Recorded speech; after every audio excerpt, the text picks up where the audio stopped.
Our next math topic is going to be representing numbers in different bases. So first we're going to reflect on why we have 10 number digits. Then we're going to talk about how place value works in decimal representations of numbers.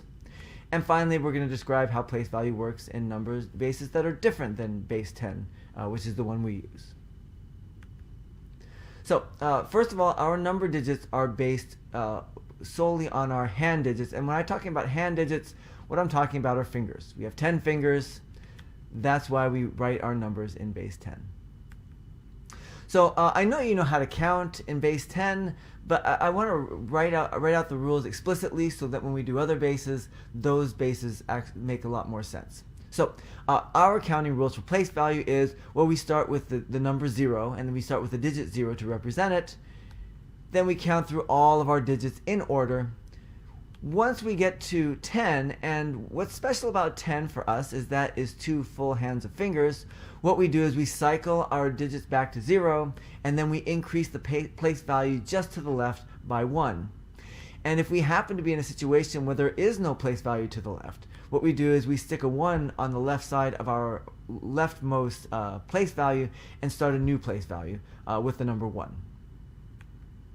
And so let's see how it works when we actually count. So we start with 0, 1, 2, 3, but all the way up to 9. Now, once we get past 9, then we're going to have 2 full hands of digits. We cycle that 9 back to 0, and since we have no place value to the left of it, we stick a 1 there. Then we do 11 through 19. Once we get to 19, something interesting happens. The 9 cycles back to a 0. That 1 increases by 1 to a 2. And we keep on going in that way, right? We get to 29, the 9 cycles back to a 0, then we increase the 2 to a 3. And the next time something new and interesting happens is when we get to 99.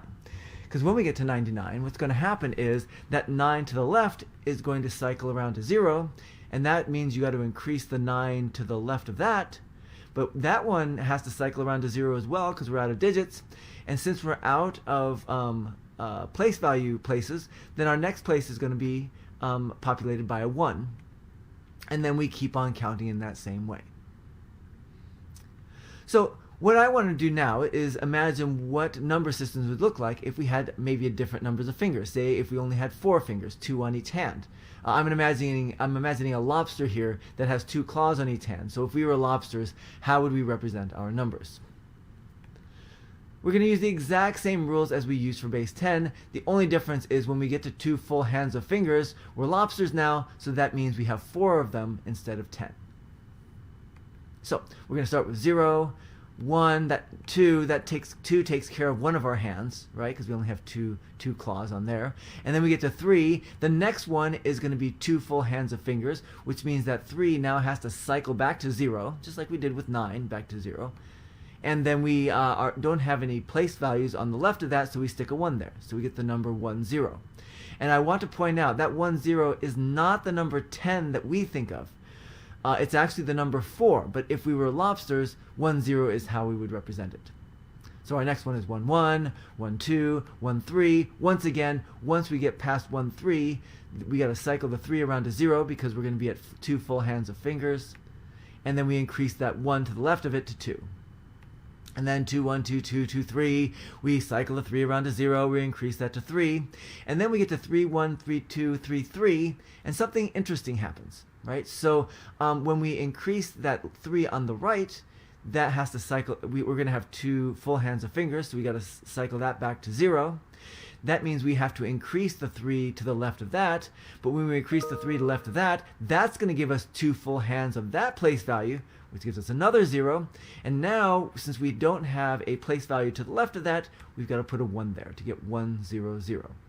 And again, I can't emphasize enough how that 1, 0, 0 is not our number 100. What it is, for us, is the number 16. But again, if we were lobsters, we would write it 1, 0, 0. And then we keep on going. Now we just do 101, 102, 103. The 3 cycles around to give us 1, 1, 0. And we keep on going. The next time something super interesting happens is at 3, 3, 3. That 3 on the right is going to cycle around to 0. That's going to bump up the 3 to the left of that. It has to cycle around to 0. That's going to bump up to the 3 to the left of that. That's going to cycle around to 0. And then we end up with 1000, which is not 1,000, but for us that is 64. And we can do this same kind of counting system for any number of fingers. We've done it for 10 for us, we've done it for 4 for lobsters, but at least as long as the number of fingers is at least 2, we can do this for any number of fingers. So I want to talk about, before we do anything else, I want to talk a little bit about notation. So let's say we have k, that's a number at least 2, and we're talking about numbers that are written in base k. So if we're writing a number in base k, what we're going to do is we're going to write that k as a subscript at the end of the number, so we're not confused about what numbers that we're actually talking about. So if we are in lobster world in base 4, if 121 is supposed to be in base 4, we're going to write that 4 as a subscript, 121 sub 4. Now, it gets a little bit tricky if k is bigger than our number 10. And so what we'll do is, if it's number bigger than 10, we're just going to, this isn't standard notation, but I'm just going to write out the base in letters. So if we have base 16, I'm not going to write a 16 in the subscript. I'm literally going to write out SIXTEEN. Actually, 16 is eventually going to have its own name. It's going to be called hexadecimal. So we're not going to have to worry about that. But whenever we go past 10, that's what I'm going to do. Also, if k is bigger than our number 10, we have a new problem in terms of our digits. Our digits that we're used to writing are 0 through 9. If we have a base bigger than 10, we're going to have some new symbols, and just what we use is capital letters in alphabetical order. And that'll take us at least through base 36, right? 26 letters and 10 digits, and that'll be fine for our purposes. So, for instance, if we have base 16, we have 6 more digits, or 6 more fingers, so that means we need 6 more digits. So we're, in addition to 0 through 9, we're going to have the letters A, B, C, D, E, and F. And A is literally going to represent the number 10, B literally represents the number of 11, C is 12, D is 13, E is 14, and F is 15. Right up until right before we get to 2 full hands of fingers.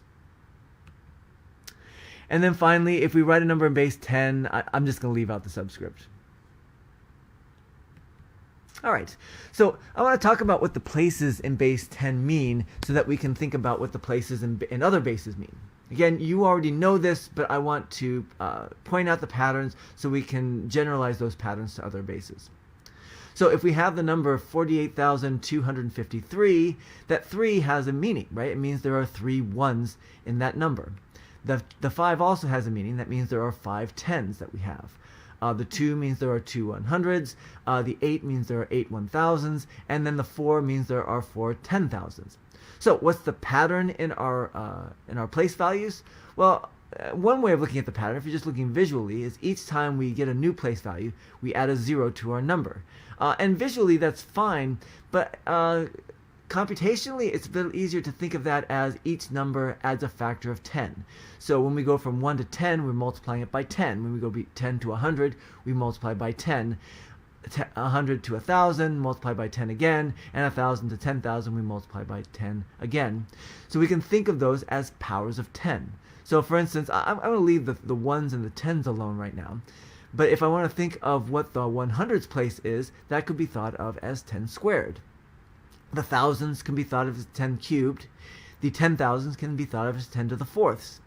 And if you now look at the first two, the 1s and the 10s, and think of them as exponents of 10, that 1s is going to be like 10 to the 0, right? Anything to the 0 power is 1. And then 10 is 10 to the 1. So that's our pattern. Each of those place values represents some power of 10.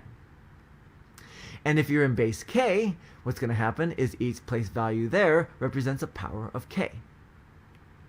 And so let's actually demonstrate this on a particular number. This is 21345, which is written in base 6. Right? So this is not the number 21,345. This is literally what we'd write it if we had six fingers, 3 fingers on each hand. All right, so let's look at the place value and see what each of those numbers means. So that 5 means we have 5 ones, and that represents the number 5. 5 times 1 is 5. The 4 represent 4 sixes, right? Because remember, we're in base 6, so that is going to be 6 to the 1. So 6s means 4 times 6 gives us 24. So far with the 4 and the 5, we have 24 and 5. Now for the 3 is going to be how many 6 squareds we have, right? We go from 6 to the 0 to 6 to the 1 to 6 to the 2. So 3 times 6 squared gives us 108 for the actual number that represents. Right? If we have that 1, that is 1 6 cubed. 1 6 cubed is going to give us 216. And then finally that 2 represents 2 6 to the 4th. And so that gives us 2 times 6 to the 4th, which is 2,592 in base 10. So if we wanted to represent the number 2 1 3 4 5 in base 6 as a base 10 number, what we would do is we would take all those numbers, we'd add them up, and we get 2,945. So 2,945 and 2 1 3 4 5 in base 6 are exactly the same number. So I think that gives you a good foundation for working the number bases on the PDF file included with this video, so go to it.